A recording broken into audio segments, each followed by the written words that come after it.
हरे कृष्णा। आज हम चर्चा करेंगे कि फेसबुक और यूट्यूब में प्रश्न कैसे पूछना है और फेसबुक और यूट्यूब में कमेंट कैसे लिखना है। अगर किसी व्यक्ति को कोई वीडियो अपनी समझ के अनुसार अच्छा नहीं लगता है तो ज़्यादातर लोग कमेंट में बिना सोचे, बिना समझे और बिना आधार के गाली लिख देते हैं। आपने कभी बुद्धि लगाकर सोचा है कि ऐसा व्यक्ति गाली क्यों लगता है? क्यों गाली लिखता है व्यक्ति? क्योंकि वह बेचारा अंदर से दुखी और फ्रस्ट्रेट है। अंदर बहुत सारा क्रोध भरा हुआ है। अब उस क्रोध को कहीं तो निकालना पड़ेगा। अपनी पत्नी पर निकाल नहीं सकता क्योंकि दूसरे दिन उसको खाना नहीं मिलेगा, इसलिए वहां पर तो क्रोध वो दबा करके रखता है। और जहां नौकरी करते हैं वहां बॉस पर भी क्रोध नहीं कर सकते हैं क्योंकि नौकरी चली जाएगी। अब बेचारा क्रोध किसके ऊपर करे? इसलिए जब ऐसे व्यक्ति को फेसबुक अथवा यूट्यूब पर कोई वीडियो अपनी समझ के अनुसार अच्छा नहीं लगा तो नीचे फीडबैक में गाली लिख देता है।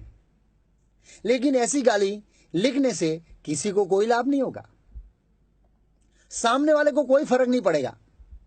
हाँ, हो सकता है एडमिन ऐसे कमेंट को तुरंत डिलीट कर दे और कमेंट पढ़ने वाले को भी कोई फर्क नहीं पड़ेगा। हाँ, लिखने वाले को जरूर फर्क पड़ेगा। लिखने वाले का दिमाग खराब होगा, समय बर्बाद होगा।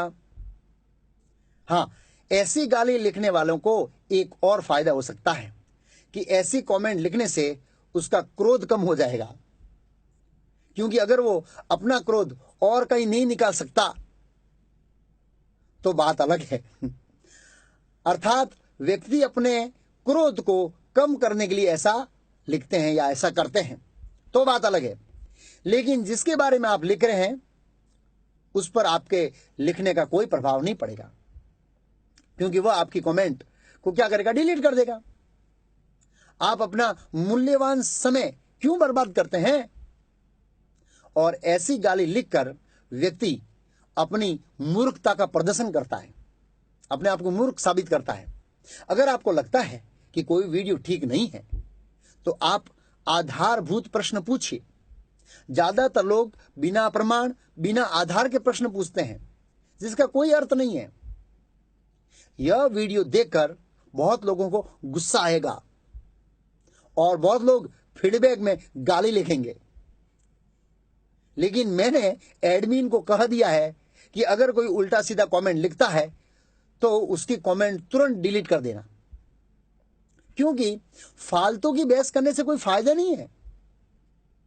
अगर आपका प्रश्न आधारभूत और प्रमाणित है तो हम आपको शास्त्रों के आधार पर उत्तर देंगे, क्योंकि श्रीमद् भागवत में कहा है प्रश्न ऐसा होना चाहिए जिससे पूछने वाले को लाभ होना चाहिए, उत्तर देने वाले को भी लाभ होना चाहिए और सुनने या पढ़ने वालों को भी लाभ होना चाहिए। जब तीनों को लाभ होता है तभी प्रश्न की सार्थकता है। अगर आपका कोई सुझाव अथवा कोई कमेंट है तो आप नीचे लिख सकते हैं। हरे कृष्णा, धन्यवाद।